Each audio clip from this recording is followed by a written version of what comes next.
Don't make a scene. That's how it is, my mother said with a smile. That sentence came from my own mother on the morning of my younger sister's wedding. 30 minutes later, my parents were the ones begging the officers. As always, before we dive into a story with an ending that's going to feel so satisfying, let's do a quick roll call. Type present and tell me which city you're watching this story from in the comments. For everyone who's already liked and subscribed, I pray that God makes your problems easier, whitens your income, and keeps you healthy. Thank you, my friends. Now listen carefully to my story. I'm Claire, 33 years old, the responsible oldest daughter who never seemed to be enough for my parents. The wedding was for my younger sister, Lily. If you ask my parents, she's the sun, the moon, the stars, and I don't know, the backup generator that's useful but never pretty to look at. The vacation home where everything happened used to belong to my grandma, Margaret. In her will, she left that house to me. Not to my children, not to my son and daughter, to me. She said, "You're the one who visited me every week. You're the one who painted those walls with me. This is yours, so you always have somewhere to feel safe." My parents never fully accepted that. They called it a misunderstanding in the will and kept saying things like, "It's a family house, not your house." But they never took legal action, and the deed is in my name. So when Lily got engaged and my parents said it would be perfect to do the wedding at the lake house, I said yes. Honestly, I was hoping this would finally make me feel part of the family again. I took time off work. I handled the catering quotes. I met with the tent company. I scrubbed the deck, wiped down the windows, cleaned out drawers, opened every dusty closet. Also, her big day would be beautiful. Everyone thought I was in charge of the event, and I kind of was, but only behind the scenes. All the fun stuff? Dress shopping, cake tasting with the groom's family, the little bridal brunch posts on Instagram. Yeah, I wasn't invited to those. "It's just a small thing. You're busy with work," Lily would say. In my head, I kept telling myself, "Don't be sensitive. You're helping. That's what matters." The first red flag came 2 days before the wedding. I was in the yard when Vanessa, the tent company rep, walked over holding her tablet. "Hey, Claire, I just want to double check something. So you're the property owner, right? But the main contact on this is Linda and Robert. That's your parents." "Yeah," I said. "They're hosting the wedding, I guess." Vanessa nodded slowly. "Okay, it's just usually the owner's also the client. And on the seating chart file they sent, I didn't see your name. I thought maybe you're staying in the back during the ceremony?"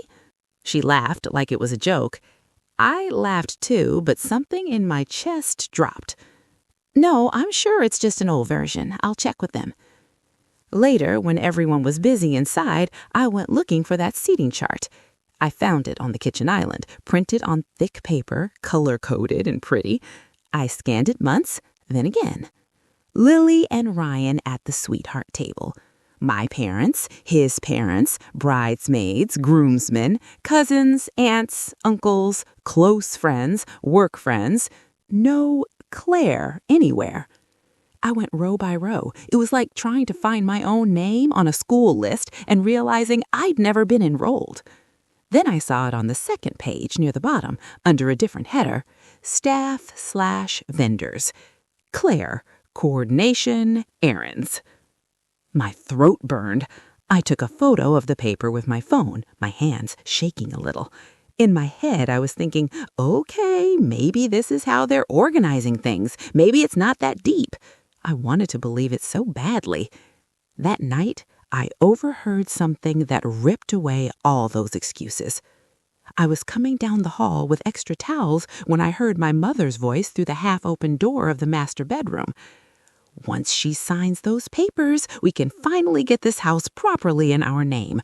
Ryan's parents will stop asking questions." My dad answered, "She owes us. Her whole life we've supported her. Margaret never should have skipped us. This fixes it." Lily's voice came next. I just want no drama on my wedding day, okay? If she causes a scene, I'll never forgive her." My mother sighed. "Relax. We'll tell her it's an insurance form. She always trusts us. She won't read it." I froze in the hallway, holding those towels, staring at the door. Insurance form, papers, get the house properly in their name. I went quiet for a few seconds, then tiptoed away before anyone could see me. That was the moment I realized this wasn't just about being left on a seating chart. This was about my parents trying to steal the one thing my grandmother had given me to protect me from them. The next morning, my mother came into the kitchen with a folder. Her smile was too bright. "Claire, honey, can you sign something for me real quick? It's just some venue paperwork for the event insurance. Since the house is technically under you, the policy needs your signature." "Sure," I said. "Let me see." She opened the folder and slid a document across the counter, keeping her fingers on it like she didn't want me to pull it away completely. I slid it anyway. The title at the top made my stomach flip. Quitclaim deed. I'm not a lawyer, but I'm not stupid. This doesn't look like insurance. My dad walked in right then, as if on cue. "Claire," he said, already annoyed, "don't start. The attorney said this is the fastest way to handle everything on paper. The house is a family asset. We're not taking it away from you. We're protecting it." "By putting it in your names?" I asked. "It's still yours," my mother said, waving her hand. "You're our parents. We're one unit. You're so dramatic." Gaslighting again. "I'd like to have a lawyer look at it." My dad scoffed. "You and your lawyers. You think strangers care more about you than your own family?" "Yes, I do, sometimes." My mother's smile dropped for a second, and I saw the real anger underneath. Then she put on her fake calm voice. "Don't make a scene. It's Lily's big day. You're always the one who brings problems. Just sign it and let us handle the rest." I'm not signing anything right now. I folded the paper and took a photo with my phone, pretending to straighten it. My dad's jaw clenched.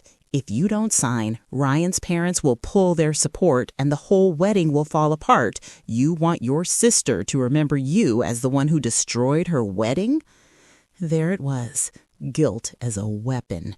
"You can't put that on me," I said, but my voice was shaking. "Everything is always about you," my mom snapped. "Your feelings, your dramas, your anxiety. We're tired, Claire. For once, think about your sister." I felt myself shrinking inside. They had used my mental health against me so many times before. I didn't sign. They walked out, muttering about how ungrateful I was. The second they were out of the room, I sent the photo of the document to my best friend, Julia, who happens to work at a law firm. Me. "They say this is insurance for the wedding. Is it?" I stared at my phone, pacing the kitchen. A couple of minutes later, her reply came in, all caps. "Julia, Claire, this is a quitclaim deed. If you sign this, you transfer the house to them. Do not sign." My legs almost gave out. I sat on the floor right there, back against the cabinet, and started crying quietly. Julia called. "Claire, talk to me," she said. "They're trying to take the house," I whispered. "They left me off the guest list. They put me as staff. They're calling me dramatic, and now this. I feel like I'm losing my mind." "You're not crazy," she said firmly. "They're manipulating you. Listen, this is fraud if they're trying to trick you, and they're already using your property without a proper rental agreement." "I don't want to ruin Lily's wedding," I said, wiping my face. "Claire, they are the ones risking her wedding, not you," Julia said. "You have to protect yourself. Do you still have the will and the deed?" "Yeah," I said. "Grandma's lawyer, Mr. Harris, gave me copies. They're in my home office in town." "Good," she said. "Here's what we're going to do." That was the turning point. By noon, Julia had driven up to the lake house to help with setup. No one questioned it because everyone was happy to have more free labor. In reality, she'd stopped by my apartment first and grabbed the thick folder with the original will copy and deed. We went into the small guest room and locked the door. Julia spread everything on the bed. Okay, she said. Number 1, you are the sole legal owner. Number 2, this wedding is being held here without a written rental contract. That's already messy for them. Number 3, they tried to get you to sign a deed under false pretenses. That's serious. I don't want to send them to jail, I said, my voice small. I know, she said gently, but you don't have to decide that right now. What you do need is to stop them from getting away with this and making you look like the crazy one, because you know that's what they're going to do if this blows up privately. I nodded. I knew she was right. Here's what I suggest, Julia said. We gather everything: messages, audio, documents, witnesses. Then we make sure that if a scene does happen, it's public, controlled, and with people who can help, not just your parents screaming at you in a room. Public, I repeated. Claire, she looked me in the eye, they are stealing your house, erasing you from your sister's wedding and planning to paint you as unstable. If it's just you versus them behind closed doors, you lose. You need neutral eyes, officers, witnesses, people who can't be guilt-tripped. You mean call the police? I asked. Non-emergency, explain the situation. You are the legal owner. They are refusing to respect that and are trying to coerce you into signing something. You have proof. You're allowed to ask for help. The idea of calling 911 about my own parents made me feel sick. But so did the idea of them walking away with my grandmother's house and telling everyone I gifted it to them. We made a plan. First, I turned on the voice recorder on my phone and slipped it into my pocket. Then I went to find my parents. I didn't confront them about the deed again. I acted calmer, like I'd backed down. My mother visibly relaxed when I said, I don't want to fight. Let's just get through the wedding. There's my good girl, she said, hugging me. See, you know we're only trying to help. That fake sweetness tasted bitter. I caught her on tape saying, after today, things will finally be ours. Second, Julia went to talk to the event planner, a woman named Melissa. She came back later and whispered, the main contract is in your name, Claire. The invoice was sent to your email. Your parents had it forwarded to themselves, but the records show you paid the original deposit.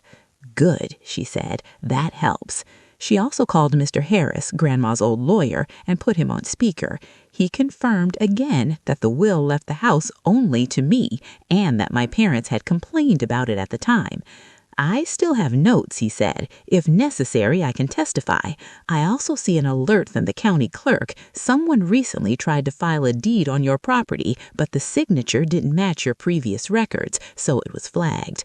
My head snapped up. They already tried to file something? Looks like it, he said. We'll get the full report on Monday. For now, don't sign anything, and if you feel unsafe, call the authorities. Julia looked at me like, see? By the time the day of the wedding came, I was a mix of numb and determined. The house looked beautiful. White tents in the yard, fairy lights strung along the trees, rows of white chairs facing the lake, flowers everywhere. Everyone was complimenting my parents.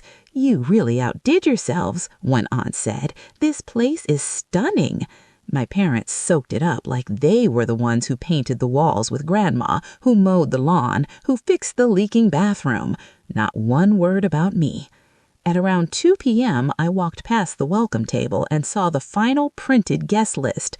I scanned it again, even though I already knew. Still no Claire among the guests.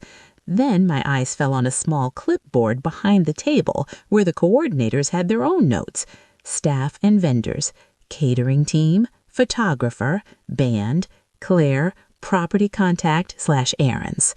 I swallowed hard. I found my mother arranging her dress in the mirror.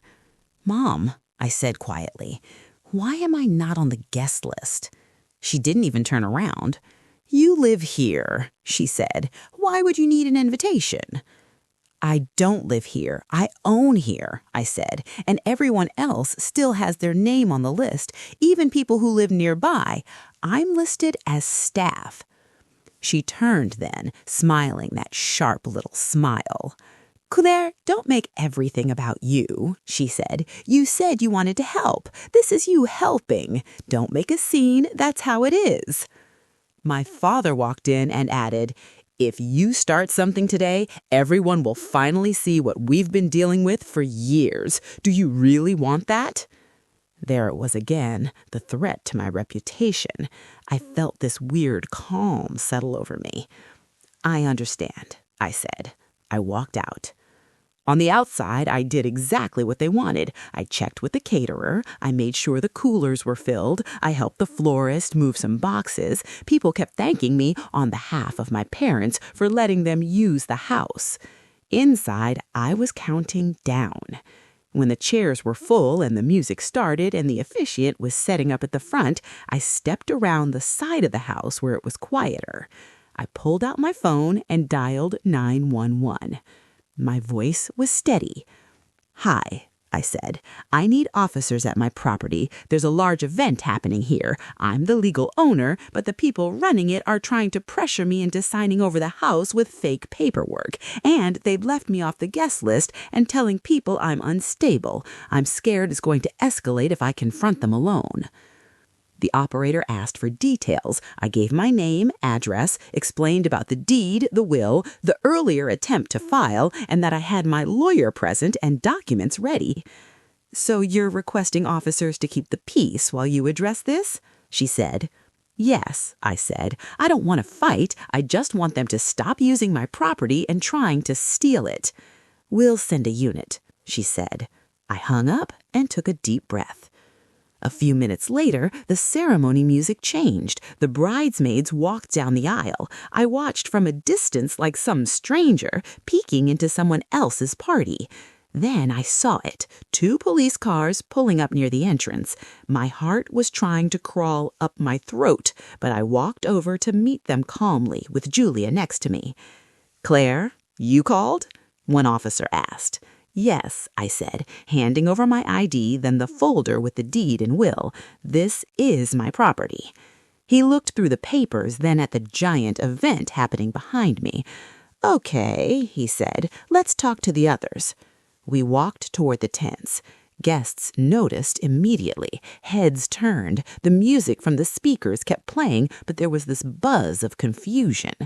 My mother saw me first. Her smile froze, then snapped back into place.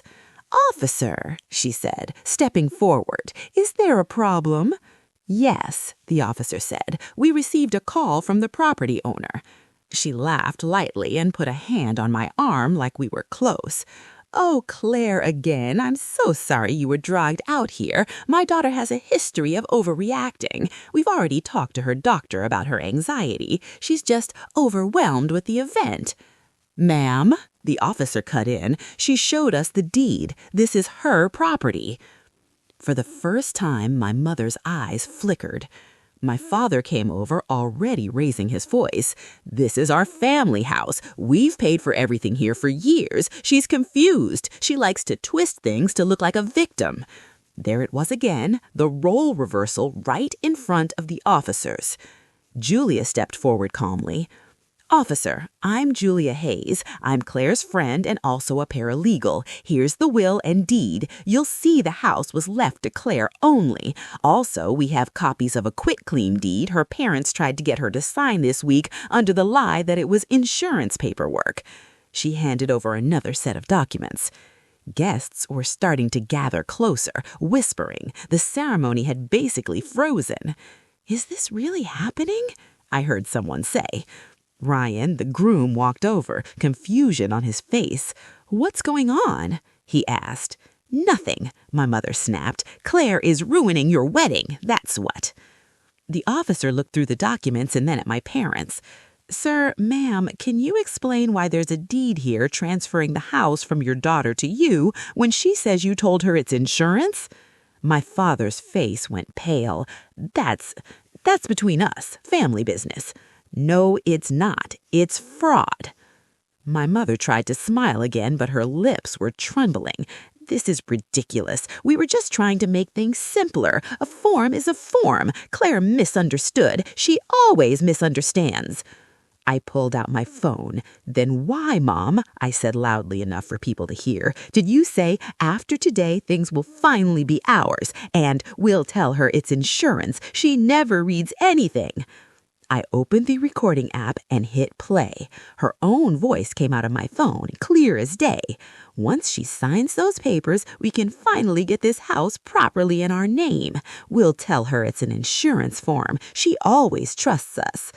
There was a wave of gasps from the guests. One of my aunts covered her mouth. Ryan's mother looked like she might be sick. My father started to stutter. That's taken out of context." "Okay," the officer said calmly. "I think we have enough to understand there's a serious dispute over ownership and possible fraudulent intent. Until this is sorted out, this event cannot continue with the owner's consent." My mother's control snapped. "You selfish girl," she screamed at me. "Everything is always about you. You'd ruin your sister's wedding over a house? You were going to steal that house. You left me off the guest list on my own property. You called me staff. You tried to trick me into signing it over. Don't act like I'm the one ruining anything." Behind her, I saw Lily, still in her wedding dress, mascara already starting to smear. "Claire, please," she said. "Can't you do this later?" "Lily," I turned to her, "they were going to use this wedding to make me sign away my last safety net. They didn't even put my name on the guest list. Did you know about the deed?"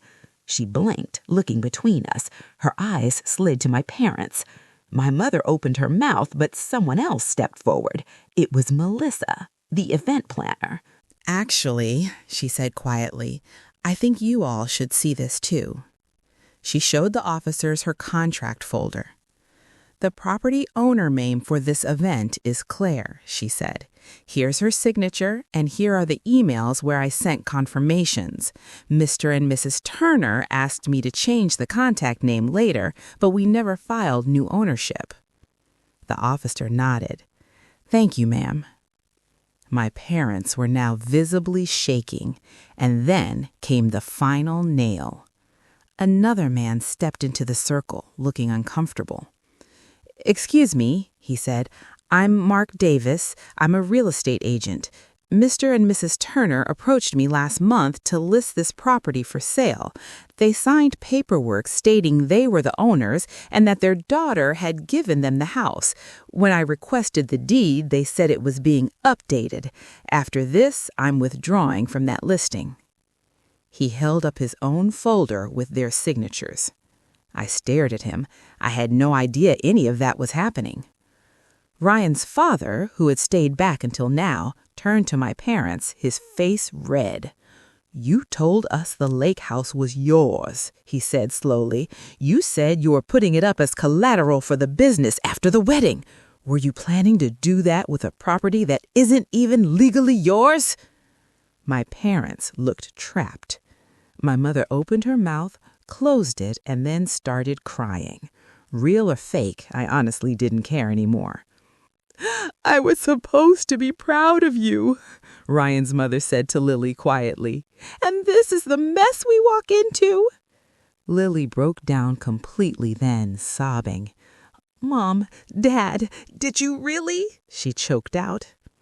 My father reached for her. "We did it for you. You and Ryan need security. Claire doesn't even use this house. She doesn't need—" "That's not your decision," I cut in. "Grandma gave it to me. You tried to take it. You erased me from my own home and my own sister's wedding. Don't stand here and act like victims." The officer cleared his throat. "All right," he said. "Here's what's going to happen. This event is paused. Mr. and Mrs. Turner, I'm going to ask you to step away and come talk to us separately. Claire, you can decide whether you want them removed from the property entirely for today. Any future legal action regarding the deed and attempted filing will go through the proper channels." Every eye turned to me. I took a long breath. "I don't want them in my house," I said. "Not today. Not like this." My mother let out a loud, ugly sob. "You ungrateful child," she screamed as the officers gently guided her and my father away. "After everything we've done for you, you'll regret this." "Maybe," I said softly, "but at least I'll still have a home to regret it in." The guests were stunned. Some people quietly started leaving. A few family members slipped over to me and whispered things like, "I had no idea," and "You did the right thing." The wedding, obviously, did not continue. Ryan stood there, torn between his crying bride and his furious parents. "This is a lot," he said finally. "We need time to figure this out. I can't go through with a ceremony today." Lily sank to the ground, sobbing harder. I didn't feel happy seeing her like that, but I also didn't feel guilty. This wasn't my doing. This was the fallout of what they tried to do.